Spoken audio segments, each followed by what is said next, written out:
तो आप हमेशा स्वार्थी रहते हैं, वो सारथी बन करके गए थे और सारथी बन के गए और वापस आ गए।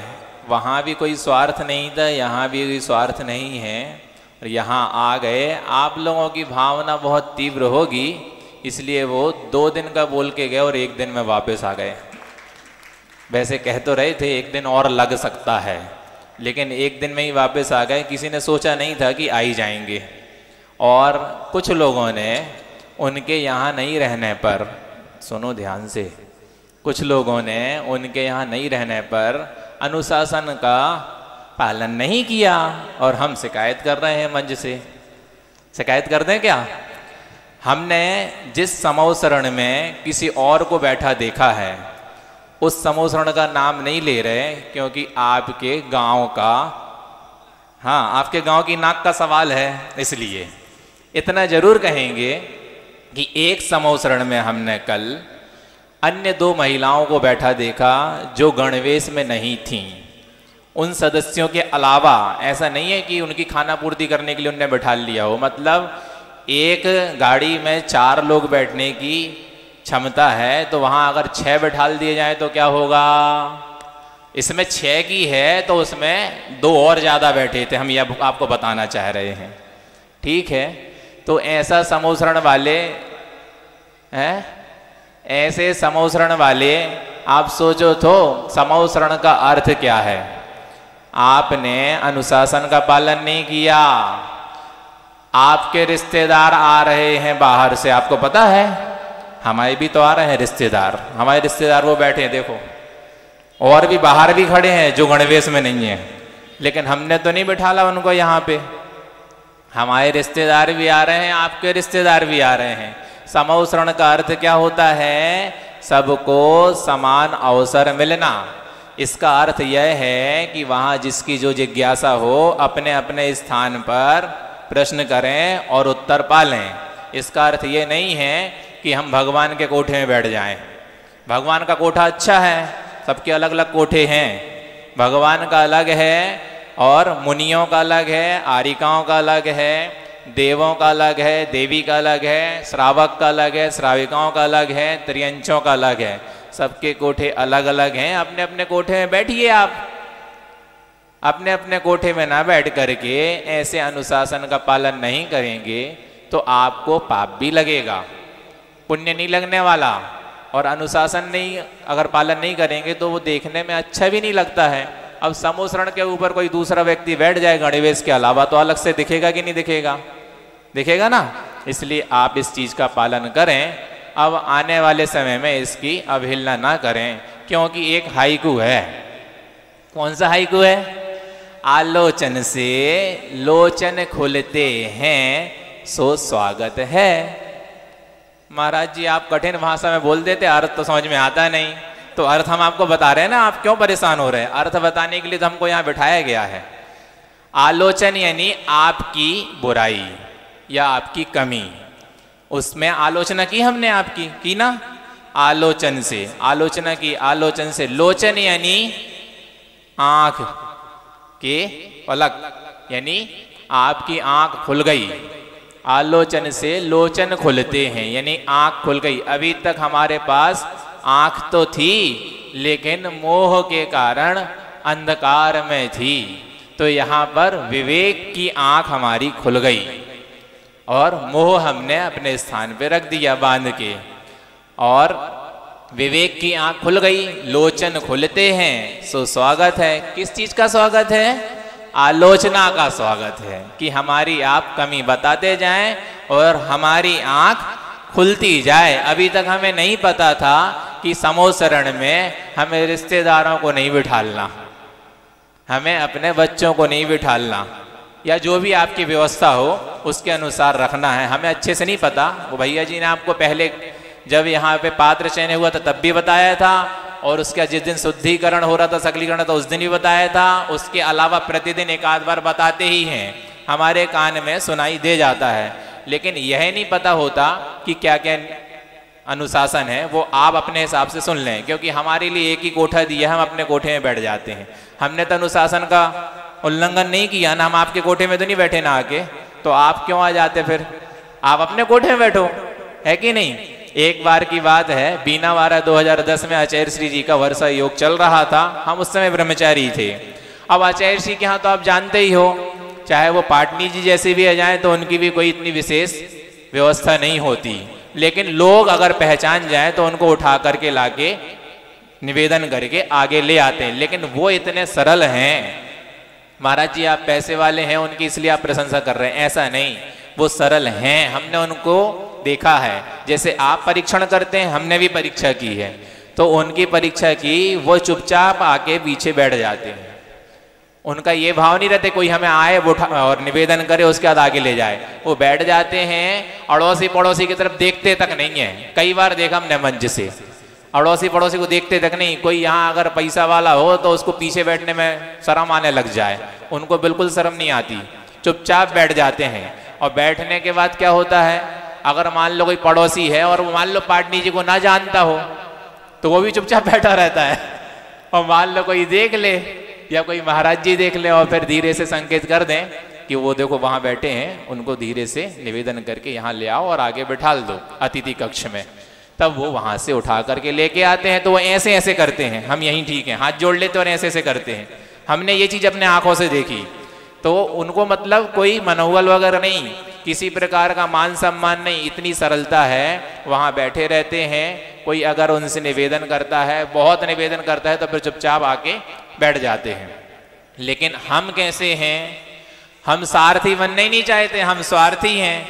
अब आपने देखो, हमने आपको एक हाईकू दे दी आलोचना करने का, अब आप हमको ये नहीं कहना महाराज जी बुराई करते रहते, हमारी हमेशा कमी निकालते रहते।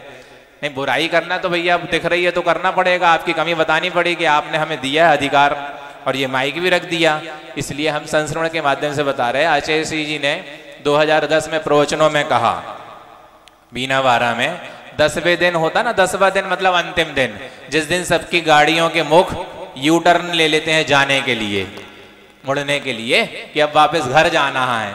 तो उस दिन आचार्य जी ने प्रवचनों में कहा, क्या कहा कि यहाँ पर हमने 10 दिनों में बहुत सारी चीजें देखी। आचार्य जी कह रहे हैं 10 दिनों में बहुत सारी चीजें देखी। क्या देखी?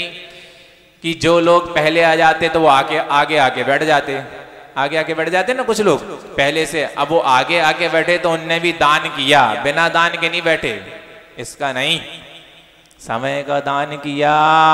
2 घंटे पहले आके बैठ गए, वो ऐसे थोड़ी ना बैठ गए, उनने समय का दान किया और आगे आके बैठ गए। और हमने यहाँ बैठ गए, जैसे हम ऊपर बैठ गए तो हमने भी तो दान किया, हमने दान नहीं किया, हमने घर मतलब सब कुछ त्याग कर दिया। जब कुछ सब कुछ छोड़ दिया तब हम यहाँ बैठ पाए। तो आपने कहाँ सब कुछ छोड़ा? जिसने सब कुछ छोड़ा वो यहाँ बैठ पाए, और जिसने संसार ही छोड़ दिया तो वो वहां बैठ गए, ऊपर बैठ गए ना। तो जो बड़ा होता है उसको ऊंचा स्थान मिल जाता है। आप बड़ा बनना चाहते नहीं और ऊपर बैठना चाहते हैं, ऐसे नहीं बैठा जाता। अगर ऊपर बैठने के भाव हैं तो कुछ त्याग किया जाता है, चाहे समय का त्याग करें, चाहे अर्थ का त्याग करें, दान करें, तब आप ऊपर बैठ पाएंगे। वहां प्रवचन में आचार्य जी ने कहा कि हमने देखा सामने कुछ लोग आगे आके बैठ गए, फिर पीछे बैठते गए, बैठते गए, और कुछ लोगों को कमरे नहीं मिल रहे, कमरे नहीं मिलते ना, कुछ लोगों को कमरे मिल ही नहीं रहे। अब 10 दिन के लिए आए हैं, ना उनको चौका मिल रहा, ना रुकने के लिए कमरा मिल रहा, तो उनका कमरा यही बहुत बड़ा पंडाल, उनका एक कमरा है। देखा आपने आचार्य जी के संग में 10 दिन उनका पांडाली कमरा रहता है, और आखिरी में वो एक बाउंड्री सी बना लेते, काहे की पुटरियों की, बैग वगैरह रहते हैं ना उनके साथ, जो उसकी बाउंड्री बना लेते हैं, और वहीं उनका कमरा, वहीं रात्रि, वहीं दिन, वहीं सब कुछ होता है उनका, 24 घंटे वहीं निकलते हैं। और वहीं एक दिन तो हमने सुना कि वहां पर चाय बन रही है, काय पे छोटी सी वो ले जाते हैं, चूल्हा वगैरह छोटा सा, या है स्टोव ले गए और चाय बन रही है, और पता चला कुकर की सीटी की आवाज भी आ रही है, भोजन भी वहीं बन रहा है, क्योंकि शुद्ध भोजन करते, भोजनशाला में नहीं करते। अब उनने देखा, देखो कैसी स्थिति है कि यहाँ पर उनको व्यवस्था नहीं मिल पा रही, तो उन्होंने कहा कोई व्यक्ति दुखी ना हो जाए, कोई दुखी ना हो जाए, तो उनने सिद्धांत की एक बात कह दी, जैसी आपकी अवस्था कर्मों की, जैसी आपकी कर्मों की अवस्था वैसी आपको मिली व्यवस्था। जिसकी जैसी अवस्था थी उसको वैसी व्यवस्था मिली। इतनी सी पंक्ति में उनने कितनी बड़ी बात कह दी। कोई व्यक्ति को ऐसा लगने लग जाता है, लगता है क्योंकि संसार में है और इतना विवेक नहीं, ज्ञान नहीं, तो देखने में ऐसा लगता है कि महाराज जी लोग भी राग देश करते हैं, समिति वाले भी राग देश करते हैं, पैसे वालों को कमरे दे देते हैं, गरीबों को कमरा नहीं देते हैं। तो आपकी कर्म की व्यवस्था ही वैसी थी, अवस्था ही वैसी थी आपकी कि आपके पास है ही नहीं, आप क्या करें। कर्म की अवस्था ऐसी थी आपकी, इसलिए आपको वैसी व्यवस्था मिली। वहां राग देश की बात नहीं आती, एक संचालन की बात आती है कि कैसे संचालन किया जाता है, कैसे व्यवस्था की जाती है। इसलिए व्यवस्था बनाने के लिए वो की जाती है कि किसको देना, किसको नहीं देना, और पूरा भर गया तो अब किसको देना, किसी को नहीं देना। ऐसी व्यवस्था वहाँ संचालन करते हैं। ऐसे ही यहाँ समोसरण की बात है कि समोसरण में एक बड़ा समोसरण बना और समोसरण में बड़ा बना तो यहाँ बड़े पात्र बैठे, फिर वहां भी 3-3 पात्रों को, जोड़ों को बैठने की व्यवस्था बनाई। कि क्यों बनाई? व्यवस्था से बना दी कि भैया कोई दूसरा व्यक्ति ना बैठ पाए। गणवेश भी अलग बना दी ताकि पहचान बनी रहे, यहाँ की अलग, वहां की अलग और वहां की अलग। अब कोई बाहर का रिश्तेदार आ जाए, लपेटवा दो और बिठाल दो, तो अब आपने रिश्तेदारी निभा ली, कोई बात नहीं, लेकिन उससे व्यवस्था बिगड़ जाती है। यदि मान लीजिए आपको छूट मिली है, क्योंकि बड़े पात्रों को ऐसा हमने सुना है छूट मिली है यहाँ ऊपर बैठालने की, कि यहाँ बैठाल सकते हैं, जो भी है आप बता देना अच्छे से, तो वो बैठ जाएं, लेकिन अनुशासन ना बिगाड़ें। उससे आपका ही माड़ावरा का नाम नीचा होगा। बाहर का कोई व्यक्ति आएगा तो कहेगा ये भेड़ बकरी जैसे कैसे बैठे थे पे, भेड़ बकरी जैसे ना लगें आप। इसलिए आप उसको व्यवस्था अच्छी बना के चलें। अब हम आपको आज बड़ा बनने की कहानी सुनाते हैं। बड़ा बनना है, कौन सा बड़ा बनना? ये वाला बड़ा बनना है कि वो उड़दों की दाल का बड़ा? वो दोनों ही अच्छे होते हैं, करें क्या? उड़दों की दाल का बड़ा अच्छा होता है, लगता अच्छा किसी को, वो बड़ा भी अच्छा होता है, ये बड़ा भी अच्छा होता है। ये बड़ा बनना कि वो बड़ा बनना? आप पहले उड़दों की दाल बड़ा तो खा लो। यहाँ ललितपुर तरफ क्या है, उड़दों की दाल बहुत चलती, सुना हमने ऐसा। उड़दन की दाल मड़ावरा में, क्या बात है, उड़दन की दाल और ठड़ूला, नीबुआ को अचार, लो सही हो गया काम। तो उड़दों की दाल का बड़ा बनता है, ऐसे नहीं बन जाता, बहुत मेहनत से बनता है, बहुत मेहनत से बनता ना। आप लोगों को, गृहिणियों को पता होगा, हमने तो सिर्फ सुना है, कभी बनाए तो है नहीं, खाया भी ऐसी 2-4 बार होगा, हमको अच्छा नहीं लगता था इसलिए खाया भी नहीं। ठीक, तो बड़ा कैसे बनता है? जिसको अच्छा लगता है वो तो सुनी ही लो कम से कम। बड़ा कैसे बनता है? बहुत मेहनत से बनता है। ऐसा हमने सुना, किसी महाराज जी ने प्रवचनों में कहा था, वही का वही सुना दे रहे क्योंकि हमको प्रवचन करना नहीं आता। ठीक वैसा का वैसा सुना दे रहे। उन्होंने कहा पहले उड़द की दाल को 12 घंटे या 24 घंटे, 12 घंटे पहले, एक दिन पहले शाम को क्या करना पड़ता है? गर्म पानी में डाला जाता है। उड़द की दाल गर्म पानी में डाला जाता है, फिर उसके बाद दूसरे दिन गर्म पानी से निकाला जाता है, फिर निकालने के बाद उसको पत्थर के ऊपर रख के पीटा जाता है। खूब पीटते हैं उसको, सिल में सिलबट्टा से उसको खूब घिसा जाता है, पीटा जाता है। पीटने के बाद उसको कपड़े के ऊपर, गीले कपड़े के ऊपर ऐसे ऐसे बना करके, और उसमें एक बीच में छेद भी करते हैं। छेद करके और क्या करते हैं? गरम गरम, ठंडे तेल में नहीं, गरम खौलते हुए तेल में फेर डाला जाता है। एक बार गरम पानी डाल दिया तो तसल्ली नहीं मिली, अब गरम तेल में डाल रहे हैं। गरम तेल में डाला जाता है। गरम तेल में डालने के बाद उसमें से निकालने के बाद फिर पानी में डालते हैं, फिर पानी में डाल देते हैं, गरम ही पानी में डालते हैं, फिर पानी में डाल देते हैं। फिर बाद में उसमें नमक डाला जाता है, मिर्च डाली जाती है, खटाई डाली जाती है ना, नमक के पानी में। अब जो जो है आप सब लगा लो। हाँ, दबाया जाता है। खूब दबाने के बाद उसमें ये सब डाला जाता है, मिर्च मसाला। आपकी आंख में एक छोटा सा कण चला जाए मिर्च का या नमक का तो देखो कितना आनंद आता है। बड़ा को देखो पूरा नमक ही में डाल दिया, नमक के पानी में डाल दिया, और मिर्च डाल दी, खटाई डाल दी, सब जितने जहरीले थे सब डाल दिए, जितने चुभने वाले थे सब डाल दिए। अब खाओ, बड़ा कैसा लगता है, आ हा, आनंद आ गया। बना कितने मेहनत से और खाने में आनंद आ गया। ऐसे ही बड़े ऐसे आराम से नहीं बन गए, ये जो बड़े बने हैं इससे भी कई गुना मेहनत करी है, तब जाके बड़े बने हैं और इतने ऊंचाइयों पे बैठे हैं। सबके सिरों में देखो चार चार भगवान बैठे हैं, बैठे कि नहीं बैठे? आप सब उनको नमस्कार कर रहे हैं। उन्होंने इससे ज्यादा मेहनत करी है, इससे ज्यादा तकलीफ सहन की है, ये बड़ा तो कोई बात नहीं है। और बड़ों की विशेषता देखो कितनी गजब की विशेषता है। वो बड़ा तो ठीक था, वो तो हो गया उड़दों की दाल का बड़ा। अब आपको हम इस पद में बड़ा बनाते हैं, ठीक है? वो तो बड़ा ठीक था, खाने की चीज थी। अब पद में कैसे बड़ा बनते हैं? मान लीजिए आचार्य श्री हैं, आचार्य श्री को बड़ा मानते कि नहीं मानते? ठीक है, आचार्य श्री जी हैं, आचार्य श्री जी बड़े हैं, है ना? बड़े, अगर आप मानते हो तो बड़े हैं, हम तो मानते इसलिए हमारे तो बड़े हैं। अब आप मानते हो तो आप मान लेना बड़े हैं। अब वो कुछ बोले तो हमें लग जाए, क्या लग जाए? सहन नहीं होती। अब उनकी बात हमें मजा नहीं आ रही। उनने कहा ये पत्थर के मंदिर बन रहे हैं और प्रवचन उनने पत्थर के मंदिर के लिए कह दिया, या गौशाला के लिए कह दिया, या पृथ्वस्थली के लिए कह दिया, या हथकरघा के लिए कह दिया, या और भी चीज पूर्णायु के लिए कह दिया, बहुत सारी चीजों के लिए कहा आचार्य ने तो। लेकिन वो बड़े, हम मानते तो हैं बड़े, लेकिन उनकी बात नहीं हमें हजम होती, तो हमने बड़ा माना ही नहीं उनको। देखो हर जगह उनकी बुद्धि अच्छी नहीं हो सकती, कहीं हमारी भी अच्छी हो सकती है, क्योंकि हम बड़े हैं बुद्धि में, वो थोड़ी ना, वो उनको इतना ज्ञान है ही नहीं। वो 9वीं कक्षा तो पढ़े हैं बस, और उसमें भी उन्होंने क्या दुनियादारी देखी नहीं, संसार देखा नहीं। भले उनको 50-55 वर्ष हो गए, उन्होंने कुछ देखा है नहीं, उनको कुछ अनुभव है नहीं। लेकिन आपको नहीं पता उनका पेट बड़ा क्यों है? क्यों? क्योंकि उनके पास आप जैसे हजारों नहीं लाखों पहुंच गए, और लाखों ने अपना दुखड़ा उनको सुना दिया, और सुनाने के बाद उनने किसी का दुखड़ा यहां से नहीं कहा, उनने पचा लिया। और पचाने के बाद उन बातों से जिन बातों से उनको तकलीफ थी ना, दुख था, उन सब बातों से वो समझ गए। और उनने कहा कि इन चीजों से हम तो सावधान हो ही जाएंगे, ये भी सावधान हो जाएं तो प्रवचनों के माध्यम से वो आपको बताते रहते हैं, इसलिए वो बड़े हैं। अब ये बड़े महाराज जी बैठे हैं, ठीक है? अब ये बड़े महाराज जी बड़े क्यों हैं? बड़े जैसा कुछ दिखता तो है नहीं, थोड़ी सी बस हेल्थ बड़ी है, तो हेल्थ से थोड़ी ना बड़े हो जाते हैं। अरे 40 वर्ष हो गए दीक्षा लुगे, कितने वर्ष हो गए? 40 वर्ष हुए दीक्षा लिए। अब 40 वर्ष में इनने क्या क्या नहीं देखा होगा।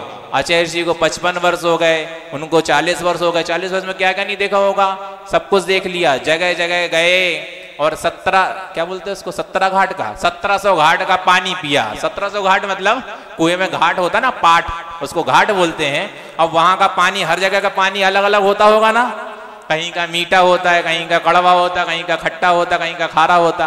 खारा और मीठा का सुना है, ठीक? तो हर घाट का पानी पिया है, क्योंकि पानी एक जगह का तो चलता नहीं, तो हर जगह का पानी पिया है, तो हर जगह का अनुभव हो गया। अनुभव हो गया तो अनुभव हो गया, इसलिए बड़ा बना दिया आचार्य जी ने, ऐसे थोड़ी ना बड़ा बनाया। अब बड़ा बनाया तो वो क्या करते हैं, छोटों को संतुलन बना करके रखते हैं और पूरी सुरक्षा करते हैं। कैसे सुरक्षा करते हैं? जब कभी भी कोई बात आती है तो बड़े की पिटाई हो जाती है, छोटे की पिटाई नहीं होती। जब कभी कोई बात आती है तो बड़े छोटे की सुरक्षा कर लेते हैं और खुद सहन कर लेते हैं, छोटों की रक्षा कर लेते हैं। कैसे करते हैं? आपके यहाँ स्टील के डिब्बे का सेट है? चांदी के डिब्बे का सेट तो बहुत कम लोगों के यहाँ होगा। स्टील के डिब्बे का सेट होगा या फिर वो एल्यूमिनियम का होगा, डिब्बे का सेट होता ना, सबसे छोटा, फिर उससे बड़ा, फिर उससे बड़ा, फिर उससे बड़ा, फिर उससे बड़ा, फिर उससे बड़ा, उससे बड़ा, ऐसा होता ना, ठीक? अब वो सेट डिब्बे के अंदर डिब्बा, डिब्बे के अंदर डिब्बा, डिब्बे के अंदर डिब्बा, डिब्बे के अंदर डिब्बा, डिब्बे के अंदर डिब्बा, सबसे छोटा डिब्बा। अब वो फैक्ट्री में बना, कारखाने में बना, और एक के अंदर एक करके उनने बंद कर दिया, फट्टियों से लपेट के और ट्रकों में लदवा दिया। जो कर्मचारी होते हैं, मजदूर वर्ग, वे अच्छे से थोड़ी ना रखते हैं, उनको क्या मालूम, उनको मतलब उनको क्या करता, वजन रहता ना, तो उठा के यहाँ पटका, वहां पटका, यहाँ पटका, वहां पटका, पहले ट्रक में रखा, पहले कारखाने में रखा, फिर ट्रक में रखा, ट्रक से फिर दूसरी जगह उतरा, किसी थोक वाले के यहाँ, थोक वाले से फिर फुटकर वाले के यहाँ उतरा, फुटकर वाले के यहाँ और फुटकर वाले के यहाँ उतरा, ऐसे करके उसके खूब टुकड़े मतलब उठा पटक हुई। और पटकने के बाद क्या हुआ, उसमें बाहर जो सबसे बड़ा डिब्बा था, सबसे बड़ा डिब्बा था ना बाहर, उसमें कितने पटके आए, पचक जाता ना, इधर से पटका, उधर से पटका, उधर से पटका, ढेर पटके आ गए। अब वो जो सबसे छोटा वाला डिब्बा है सबसे ज्यादा सुरक्षित। सुरक्षित रहता कि नहीं रहता? बताओ ना, नहीं रहता सुरक्षित। सबसे छोटे वाला डिब्बा सबसे सुरक्षित, हम सबसे सुरक्षित हैं। कुछ होए तो किसके ऊपर बात आती है?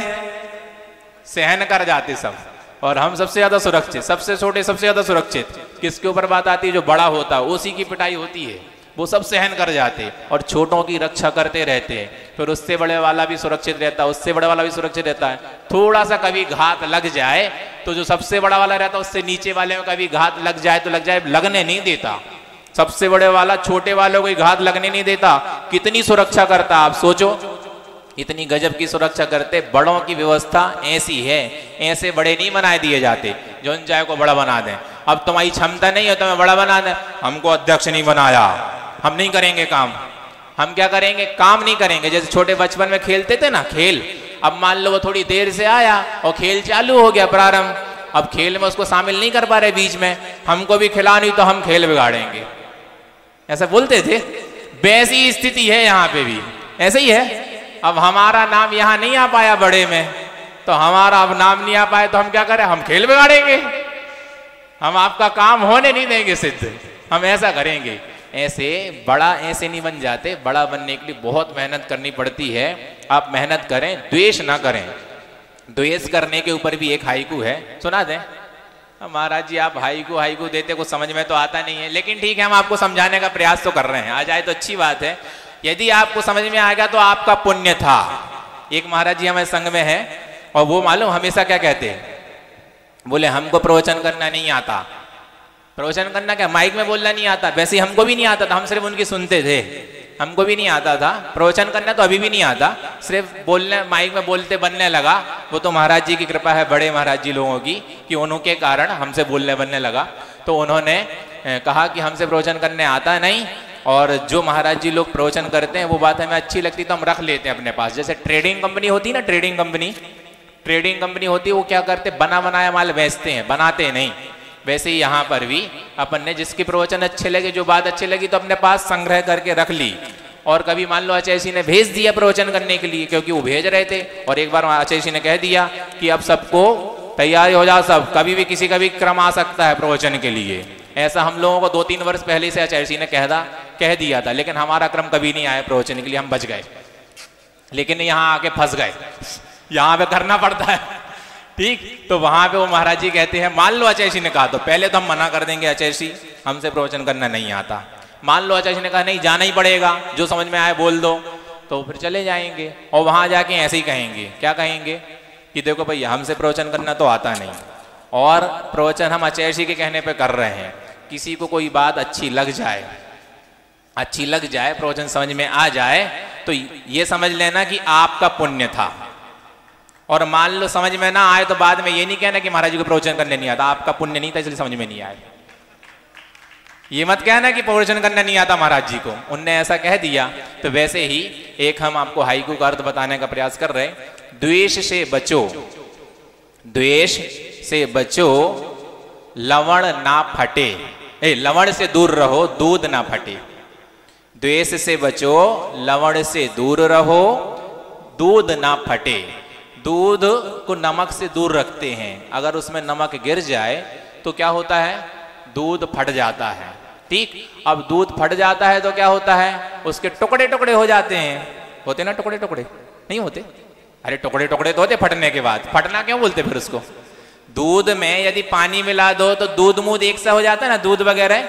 दूध में पानी मिल गया तो एक सा हो गया, थोड़ा सा रंग उसका हल्का सा हो जाता है, लेकिन दूध में मिल तो जाता ना पानी, अलग अलग तो नहीं रहता। वैसे ही अगर उसमें नमक मिल जाए तो दूध फट जाता है, अलग अलग हो जाता है, टुकड़े टुकड़े हो जाते हैं ना, अलग अलग हो जाता है, छेना जैसा बन जाता, ठीक। अलग अलग हो जाता है, उसके टुकड़े टुकड़े हो जाते हैं। वैसे ही कहा कि द्वेष से बचो, लवण से दूर रहो, दूध ना फटे। दूध ना फटे, दूध दूर दूर हो गया, अगर लवण मिल गया, उसमें नमक मिल गया, लवण यानी नमक मिल गया तो उसके टुकड़े टुकड़े हो गए, दूरियां बढ़ गई। वैसे ही हम द्वेष के कारण हमारी भी दूरियां बढ़ रही हैं। द्वेष है ना जो आपके अंदर, नहीं है?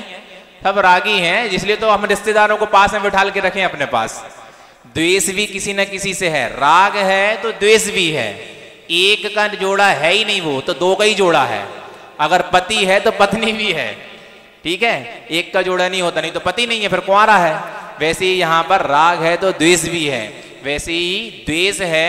अगर द्वेष से बच रहे हैं तो उससे क्या होगा, आपकी दूरियां नहीं बढ़ेंगी, आप दूध जैसे एक में एक होकर के मिलकर के रहेंगे।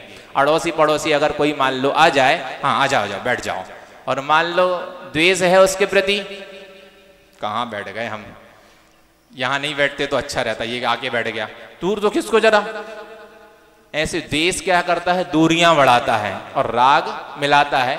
दोनों ही नुकसानदायक है, फायदा वाला कुछ नहीं है। फायदा वाली तो एक ही चीज है, ना राग हो ना द्वेष हो, दोनों से छुटकारा हो तो अपना फायदा हो सकता है।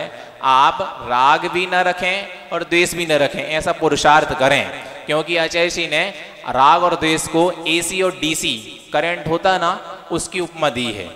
एसी करंट होता है उसको बोलते हैं अल्टरनेट करंट, और डीसी करंट जो होता है उसको बोलते हैं डायरेक्ट करंट। अंग्रेजी बोलना पड़ रहा है मैं थोड़ा, क्योंकि वो एसी डीसी का अर्थ बताना पड़ेगा ना, ठीक।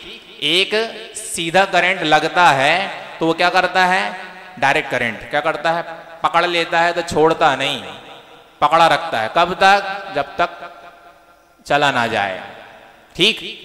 डायरेक्ट करंट पकड़ के रखता है कब तक, जब तक मर ना जाए, पकड़ के रखता है, छोड़ता नहीं। और एसी करंट कैसा होता है, अल्टरनेट होता है, वह क्या करता है, झटके से छोड़ देता है, 2-4 फुट 10 फुट छोड़ देगा, फेंक देगा, तो उससे बच जाता है, ठीक।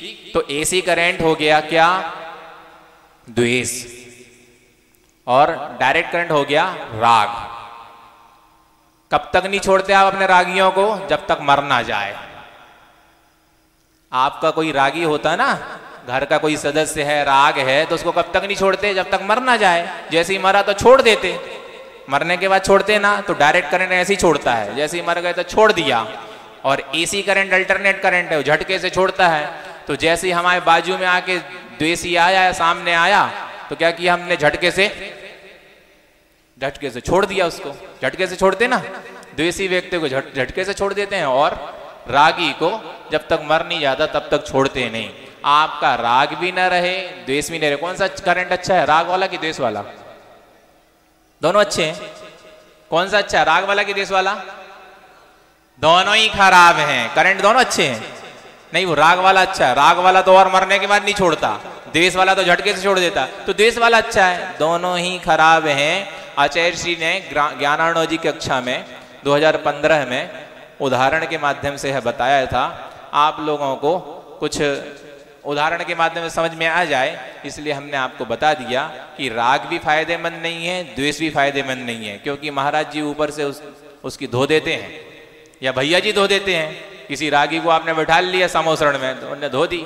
इससे अच्छा है कि भैया राग भी नहीं करो, द्वेष भी नहीं करो, मध्यस्थ रहो। अहिंसा परमो धर्म की जय। बोलिए दादा सांग जनवाणी माता।